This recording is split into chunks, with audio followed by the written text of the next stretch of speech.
안녕하세요. 오늘도 사연살롱을 찾아주셔서 감사합니다. 60대 여자입니다. 제 이야기를 그것도 글로 써보는 건 처음인데 제 딸 이야기를 하고 싶어서 이렇게 용기를 냈어요. 20살 어린 나이에 고모의 중매로 결혼을 했어요. 남편은 처음부터 무뚝뚝한 사람이었는데 그 당시에는 대다수 남자들이 저희 남편처럼 무뚝뚝해서 저는 싫다 좋다 할 것도 없이 결혼을 선택했어요. 요즘 세상에선 정말 말도 안 되는 일이었죠. 하지만 그때는 다정하고 여자한테 잘해주는 남자는 오히려 바람기가 있다고 조심하던 때였어요. 지금 생각하면 저는 참 순진하게 이 정도의 남자라면 남편으로 괜찮겠다 생각했어요. 그런데 살다 보니 남편이 무뚝뚝하다는 건 여자 입장에선 참 속이 터지고 외로운 일이었어요.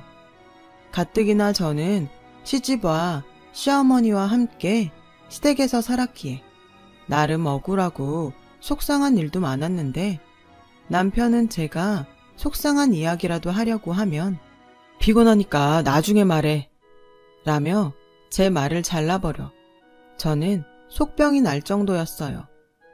그렇게 결혼해서 1년 뒤에 딸아이를 낳았어요. 하지만 시어머니는 내심 아들 손주를 바라셨는지 제가 딸아이를 낳자 실망하셨고 산후조리는 언감생심, 꿈도 못 꾸고 마음 편하게 딸아이에게 모유도 주지 못했어요. 예상하시겠지만 저희 시어머니는 아들과 딸 차별이 엄청 심하신 분이셨어요. 그래서 딸은 시집가면 남이니 돈 들이지 마라 라는 말을 달고 사셨고 그런 딸을 낳은 전 시어머니에겐 죄인이나 다름없었죠. 그래서 주변에선 저에게 어서 아들 하나 낳아 그래야 남은 인생은 기라도 펴고 살지 그러다 평생 한시집안 종노릇만 하다 인생 종친다 라는 말을 종종 들었습니다. 저는 그런 말을 들을 때마다 저도 그렇고 딸아이가 불쌍해 혼자 남모르게 눈물을 훔치곤 했어요. 그리고 제가 딸아이를 낳고 3년 뒤 저보다 1년 늦게 시집온 동서가 시어머니가 학수고대하던 아들을 낳았고 시어머니는 그때부터 대놓고 동서 아들과 제 딸을 차별하기 시작하셨어요. 이놈의 지집애 어디 우리 귀한 장송과자를 뺏어먹어. 뺏어먹은 거 아니에요. 정혁이가 먹기 싫다고 저한테 줬어요. 이 콩알만한 게 벌써부터 거짓말을 해? 네가 뺏어먹은 거잖아. 아닌데, 정말인데. 저희 딸은 그렇게 번번이 억울한 일을 당했어요. 저는 그런 딸아이를 보며 속이 뒤집힐 정도로 화가 났는데 시어머니가 무서워서 뭐라고 말하지 못했어요. 내심 남편이 저 대신 화를 내줬으면 좋겠다고 생각했죠. 그런데 원래 그런 부모 밑에서 커서 그런지 남편은 도통 제가 왜 화가 났는지 이해를 하지 못했어요. 자기도 저랑 같은 부모면서 딸아이 상처받는 것도 이해 못하는 남편을 보자 저는 언제부터인가 시어머니보다 이런 무감각한 남편이 더 미웠죠. 저희 부부는 무늬만 부부일 뿐 부부의 정이라곤 하나도 없었어요. 그냥 서로를 답답하게 생각할 뿐이었죠. 그래서 저는 제가 할 수 있는 모든 애정을 딸에게 주었어요. 비록 능력이 없는 엄마라 변변한 학원 한번 보내주지 못했지만 저는 행여 딸아이가 상처받고 삐뚤어질까봐 늘 사랑한다는 말을 달고 살았어요. 그런 저의 노력 때문인지 딸아이는 야무지게 그리고 똑똑하게 자기 몫의 일을 척척 해냈고 어디에 내놔도 반짝반짝 빛이 나게 커졌어요. 민정이 엄마는 참 좋겠어. 어쩜 민정이는 남들 다 가는 학원도 안 가고 공부를 그렇게 잘해? 이번 시험에서도 전교 1등 했다며? 비법 있으면 나도 좀 알려줘봐, 응? 비법은 무슨, 그냥 지가 알아서 하는 거지. 나는 해준 것도 없어. 아, 우리 딸도 딱 민정이 반만 하면 내가 소원이 없겠다. 난 그동안 쏟아부은 학원비랑 과외비만 해도 집 한 채 값은 될 거야. 민정이는 대학 원서 어디에 넣어? 법대? 의대? 아니면 약대? 아, 정말 부럽다. 민정이는 어딜 넣어도 다 합격일 텐데 우리 아들은 서울에 있는 대학은 갈 수 있나 모르겠어. 자긴 정말 복받았다. 나는 세상에서 민정이 엄마가 제일로 부러워. 저는 이런 말을 들을 때마다 당연히 어깨가 으쓱했어요. 하지만 해준 것이 없는 부모인 걸 저 스스로 너무 잘 알기에 저의 마음 한편에는 늘 미안한 마음이 맴돌았죠. 이런 마음을 딸아이는 또 어떻게 알았는지 이런 말을 해줬어요. 나는 우리 엄마가 내 엄마라서 너무 좋아. 우리 엄마는 항상 나한테 뭘 강요하지도 않고 매 순간 나를 사랑해주잖아. 그야 부모는 당연히 자식을 사랑하지. 근데 그렇게 당연한 일이 친구들한테 들어보면 아닌 것 같더라고. 그냥 공부만 잘해서 좋은 대학 가서 성공하라고만 자꾸 말해서 힘들대. 원래 부모는 자식이 잘 되길 바래서 그래. 친구한테 가서 말해줘. 부모는 당연히 자식을 사랑한다고. 그 친구 부모님은 그래도 뭘 많이 해주나 보다. 엄마는 우리 딸한테 해준 게 없어서 바라면 염치 없는 거지. 에이, 이렇게 낳아주고 잘 키워줬으면서 또 그런 소리 한다. 엄마는 언제나 내 편이잖아. 할머니가 기집애라고 뭐라고 하셔도 항상 내 편. 그래서 나도 언제나 엄마 편 할 거야. 제가 전생에 좋은 일을 많이 했을까요? 아니면 남편복 없는 저를 누군가 불쌍히 여겨 이런 귀하고 예쁜 딸을 저에게 보내주셨을까요? 저는 어떻게 이런 딸을 내가 낳았는지 늘 감사하고 또 감사하게 생각했어요. 그러던 어느 날 저희 딸이 진로를 고민하다 의대에 진학하고 싶다고 말했고 남편에게 딸 진학 얘기를 잠깐 했는데 그새 남편에게 이야기를 들은 시어머니는 아침 대바람부터 저희 딸아이에게 의대? 무슨 기집애가 돈 많이 드는 의대를 가. 그냥 돈 까먹지 말고 얌전히 있다가 시집이나 가. 라고 화를 내셨어요. 딸아이는 할머니 말에 주눅이 들었더라고요. 저는 그 모습에 화가 나서 당장 시어머니에게 따지고 싶었는데 딸아이가 고개를 절레절레 흔들며 저를 말리는 듯 서둘러 학교에 갔어요. 불과 며칠 전 시어머니는 3살 어린 동서의 아들한테는 우리 손주는 커서 뭐가 되려나?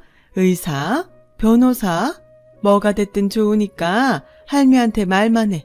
우리 손주 학비는 할미가 다 낼 테니까. 라고 말씀하셨는데 공부도 잘하고 저렇게 속도 깊은 저희 딸을 순전히 기집애라고 무시하는 시어머니에게 더는 참을 수 없는 화가 치밀었어요. 그래서 결국 점심때를 넘기지 못하고 저는 처음으로 시어머니에게 이런 말을 했어요. 어머니, 학비 내달라고 하지 않을 테니까 민정이한테는 아무 말 하지 말아주세요. 지가 갈만하니까 간다고 하는 거예요. 뭐? 너는 지금 그게 네 시애미한테 할 소리냐? 애는 엄마를 보고 배우는데 네가 이렇게 나한테 함부로 하니 네 딸이 뭘 보고 배우겠어? 아무튼 난 기집애한테는 1원도 줄 마음 없으니까 나한테 손 벌릴 생각 하지도 마라. 내 돈은 고이고이 잘 뒀다가 우리 손주 정혁이 줄 거니까. 저는 시어머니의 한쪽으로 기운 애정에 더는 아무 말도 하고 싶지 않았어요. 그리고 결혼하고 내내 살던 시댁에서 분가를 해야겠다고 결심했고 그날 저녁 저는 남편에게 시어머니한테 들은 이야기와 분가를 하고 싶다는 말을 했어요. 분가를 하자고? 당신 돈 있어? 엄마가 뭐라고 좀 했기로 분가를 하자는 거야? 내가 애예요? 어머니한테 한 소리 들었다고 나가게? 대단한 집 아니어도 되니 우리 형편에 맞게 집 구해서 나가요. 이제 곧 민정이도 대학에 들어갈 거고 나도 결혼하고 20년 동안 시댁살이 했으면 내 살림 차려도 되잖아요. 나 그동안 많지는 않아도 모아놓은 돈 조금 있어요. 이 사람이 참 뭘 모르네. 여기서 어머니랑 살아야 우리가 돈을 모으지. 나가면 숨만 쉬어도 돈이야, 이 사람아. 그리고 나도 생각해봤는데 민정이 의대는 좀 과한 것 같아. 당신 정말 해도 너무하네요. 우리의 성적이 얼마나 좋은지 알아요? 자식이 더 있는 것도 아니고 여태 아무것도 해준 거 없는 딸 자식한테 우리가 무슨 자격으로 이래라 저래라 간섭을 해요. 무슨 자격? 부모 자격이지. 지가 우리 아니면 이 좋은 세상에 어떻게 태어나? 좋은 세상? 할머니랑 아빠한테 내내 차별받고 그렇게 살았는데 당신은 그런 말을 참 잘도 하네요. 아무튼 나는 민정이랑 이 집 나갈 거예요. 싫으면 당신이나 당신 어머니 모시고 평생 살아요. 지금 생각하면 그런 용기가 어떻게 나왔는지. 저는 제 입으로 말하기 부끄럽게도 그때까지 멍청하게 순종하며 살았어요. 누가 그러라고 한 것도 아니었는데 말이죠. 저는 그때 생각했어요. 지금이라도 이렇게 살지 말자고.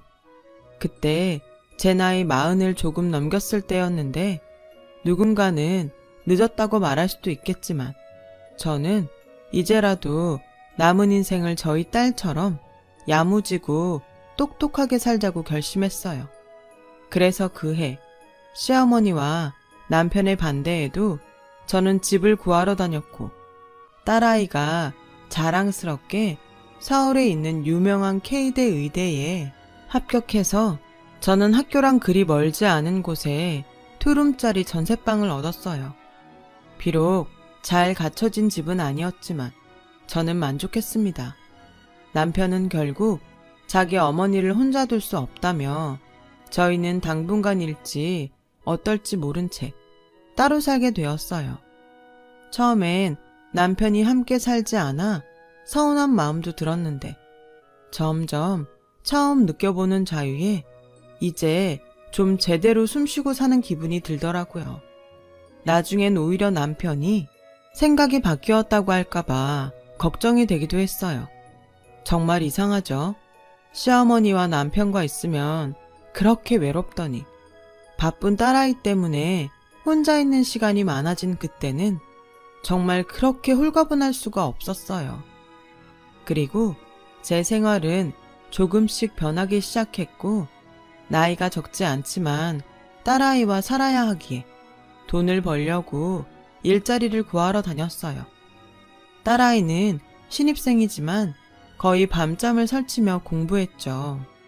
저는 그런 딸에게 이제라도 뭐든 해주고 싶어 정말 열심히 일을 구하러 다녔는데요. 다행히 집이랑 그리 멀지 않은 식당에서 주방에서 일할 사람을 구한다고 해서 무작정 용기를 내서 들어갔어요. 그 결과 살림도 경력이라고 20년 살림을 했다고 하니 여자 사장님은 흔쾌히 저를 채용해 주셨고 저는 그날을 시작으로 처음으로 제 손으로 돈을 벌었어요.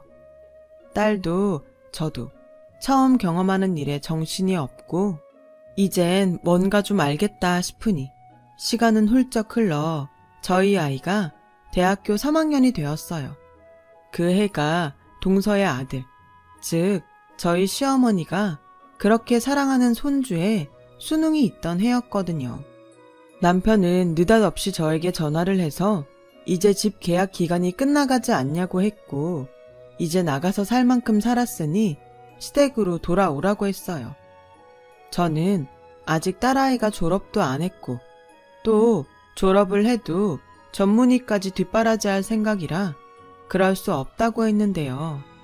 옆에서 통화를 듣던 시어머니가 자기 분에 못 참아 남편의 전화를 빼앗아 저에게 다짜고짜 화를 내는 거예요. 내가 오냐오냐 했더니 네가 아주 시엠이 무서운 줄 모르는구나. 잠만 말고 당장 그 집 빼서 집으로 들어와. 엄연히 따지고 보면 그 집 보증금도 네 돈은 아니잖아. 어디 나가 돈도 못 버는 게 내 아들 돈으로 밖에 나가 편히 살겠다고? 너도 참 염치가 없다. 이 정도 봐준 것도 내가 너그러워 그런 줄 알고 당장 그 보증금 나한테 가져와. 여기 집 보증금은 제가 안 입고 안 먹고 악착같이 생활비에서 모은 돈이에요. 이 돈을 왜 제가 어머니를 드려요? 그리고 그동안 그 집에서 살림한 값으로 따지자면 턱도 없이 모자라는 돈입니다. 얘 참 답답한 소리 하네. 그니까 그 돈 네가 나가서 벌었니? 내 아들이 힘들게 번 돈이잖아. 그 돈 우리 장손 대학 등록금이랑 지낼 집 구하는 데 쓸 거니까 잔말 말고 시키는 대로나 해. 올해 우리 장손 수능 보는 거 알지? 결국 그거였어요.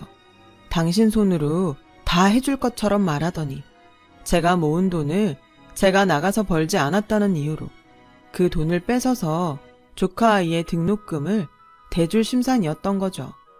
저는 정말 시어머니의 말에 기가 차서 말이 나오지 않았어요. 그리고 이젠 이런 말을 옆에서 듣고도 가만히 있는 남편이 천하의 등신처럼 느껴졌어요. 저는 더 이상 이 집안의 호구로 살고 싶지 않아서 할 소리는 해야겠다고 생각했어요. 어머니, 제가 이 돈 모을 때 저한테 돈 한 푼 주신 적 있으세요? 그리고 이 돈으로 정혁이 등록금을 내신다고요? 저희 아이 대학 갈 때는 기집애한테 아깝게 돈 쓰냐며 싫은 소리만 하시더니 정말 해도 너무 하시네요. 저는 절대 이 집 안 뺄 거예요. 아니 못 빼요.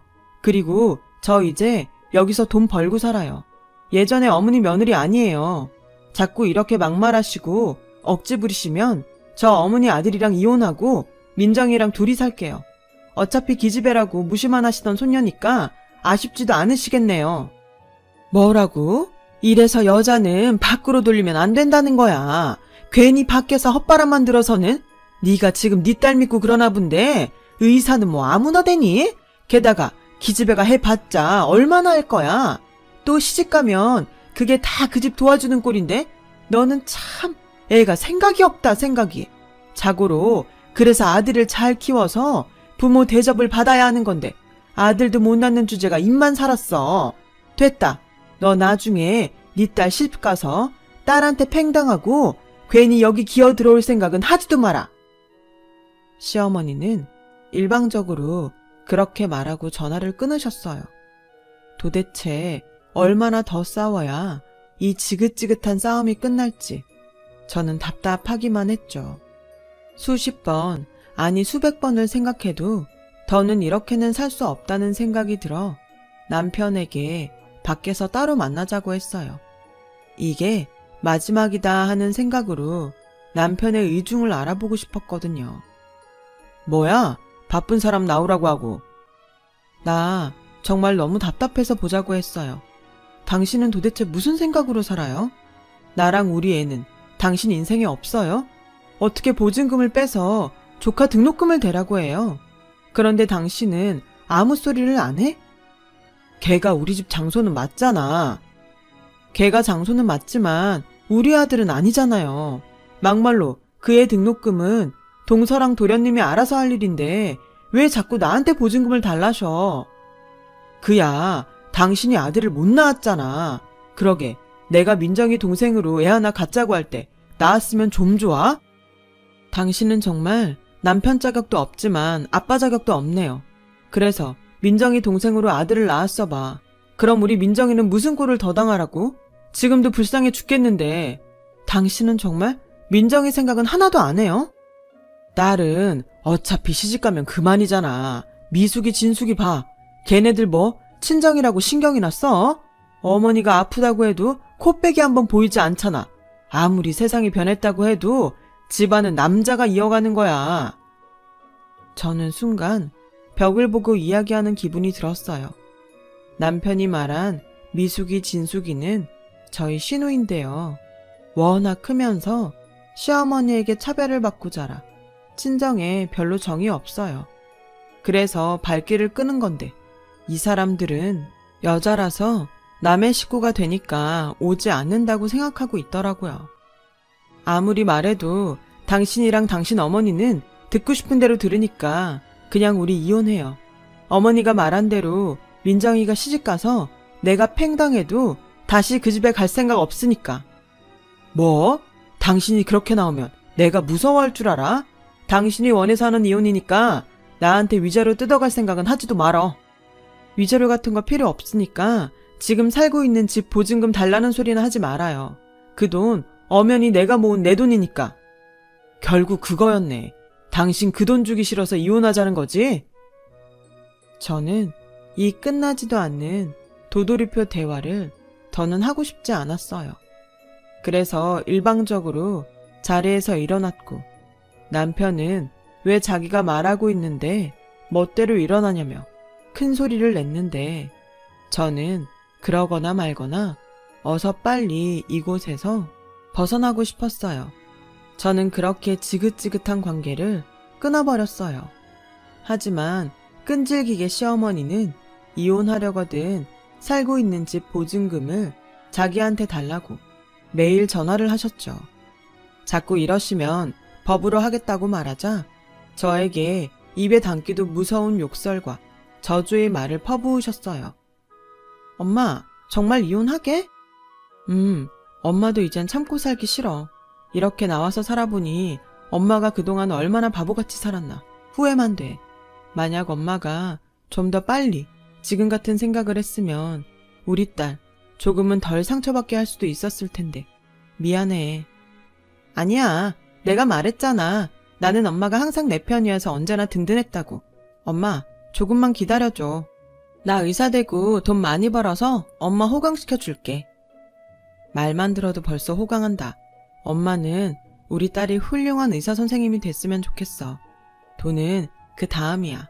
알겠지? 엄마는 지금이 너무 감사하고 행복해. 저희 모녀는 그렇게 서로를 애틋하게 챙기며 작은 것에 감사하는 마음으로 살았어요. 그러다 딸아이가 대학 4학년이 되었을 때 처음으로 남자친구가 생겼다고 집에 남자를 데려왔고 5년 뒤 긴 연애 끝에 그 남자는 저의 사위가 되었어요. 혹시 부모가 이혼해서 결혼을 못하나 내심 말도 못하고 고민하고 있었는데 다행히 처음 예비사돈을 만나러 간 날 안사돈이 저의 손을 잡으며 혼자 이렇게 딸을 훌륭하게 키웠냐며 대단하다고 얘기해 주셔서 얼마나 감사했는지 몰라요.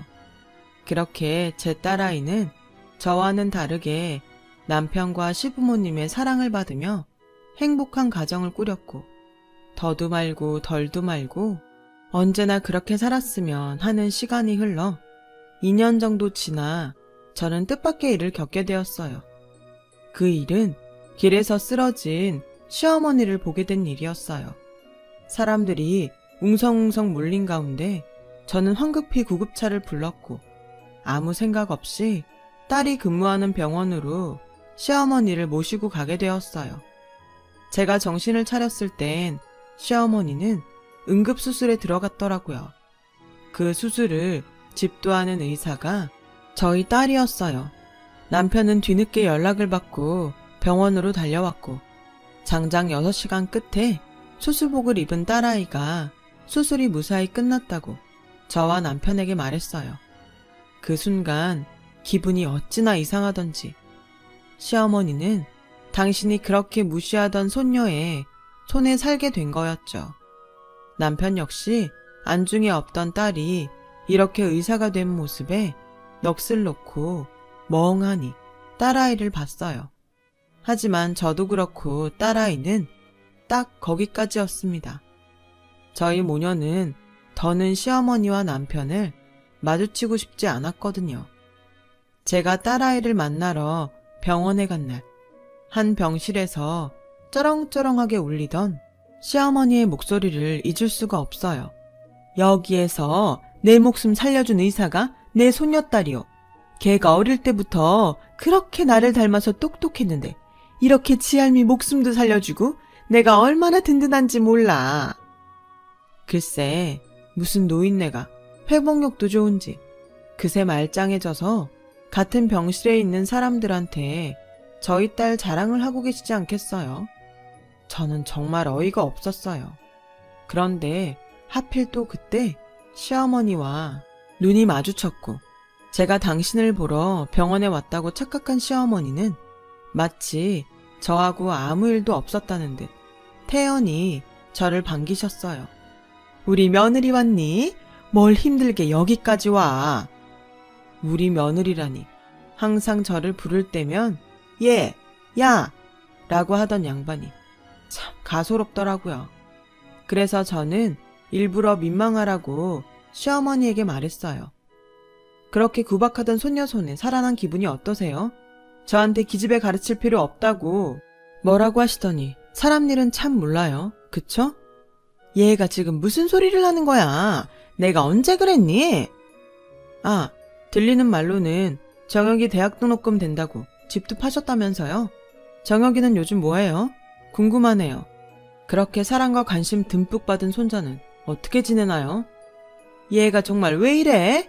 얘, 나 환자야. 네가 아무리 내가 마음에 안 들어도 늙고 병든 시애미한테 이러는 건 아니지. 그래요? 그냥 저는 어머님도 그런 답답한 기분 한번 느껴보시라고요. 저는 어머님이랑 사는 내내 그런 마음이었거든요. 시어머니는 순간 얼굴이 울그락불그락 하더라고요. 하지만 주변 사람들 눈이 많아 최대한 조심하는 눈치였고 또 그 사이 보고 싶지 않던 남편을 보게 되었는데요. 이 남자도 자기 어머님처럼 똑같이 저와 무슨 일이 있었냐는 듯 저에게 태연하게 서로 혼자 있으면 적적하니 다시 살림을 합치자는 말도 안 되는 소리를 해대는 거예요. 설마 벌써 치매는 아닐 텐데 우리 이혼한 거 잊었어요? 왜 남남이 살림을 합쳐요? 정말 당신도 그렇고 당신의 사람들은 정말이지 소름 끼쳐. 여보, 무슨 말을 그렇게 해. 그냥 서로 지난 일은 잊고 잘 살아보자는 건데. 여보? 참 왜 이제 와서 잘 살아보자는 건데요? 아, 이제 내가 쉬워? 그렇게 장손 타령하더니 있는 재산 그 장손 밑에 꼬라박고 이젠 개털 신세라지? 사실 저는 다 알고 있었어요. 종종 예전에 친하게 지냈던 동네 이웃이 시댁의 소식을 알려줬거든요. 그때는 그냥 쌤통이라고 생각하고 말았는데 그게 이렇게 저에게 통쾌한 복수를 하게 해줄지는 그때 미처 몰랐어요. 남편은 제 말에 자존심이 상했지만 참는 듯 보였어요. 그리고 애써 자존심을 누르고 계속 저에게 마음에도 없는 사과를 하며 다시 잘해보자고 하더라고요. 제가 미치지 않고서야 그 집에 다시 들어가겠어요. 저는 단칼에 거절하고 혹여 시집간 딸한테 엉겨붙을까봐 딸에게도 절대 어떤 부탁도 들어주지 말라고 신신당부를 했어요. 그리고 며칠 뒤 시어머니는 퇴원을 하셨죠. 그렇게 제 딸아이를 찾으셨다고 해요.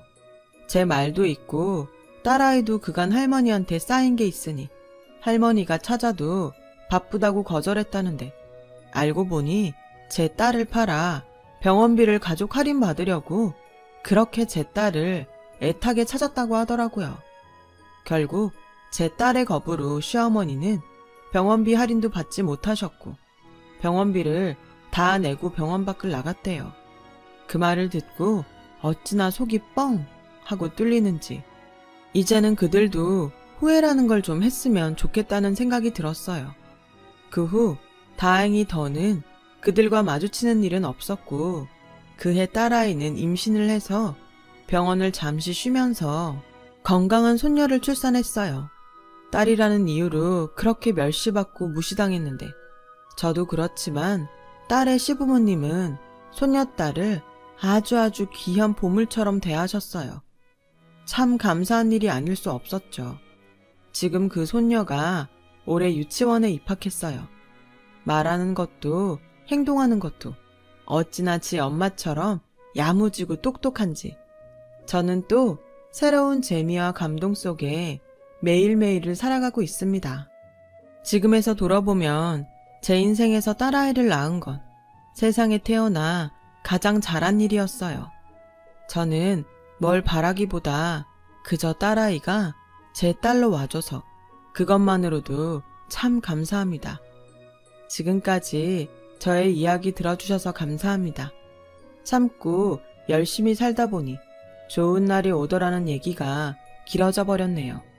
적고 보니 제가 참 주책맞게 느껴지기도 하고요. 모든 분들 지금까지 잘해 오셨으니 더 잘 되실 겁니다. 건강하시고 꽃길만 걸으세요. 여러분, 사연 댓글에 응원과 현명한 조언 부탁드려요. 좋아요와 구독은 저에게 큰 힘이 됩니다. 오늘도 좋은 일 가득하세요.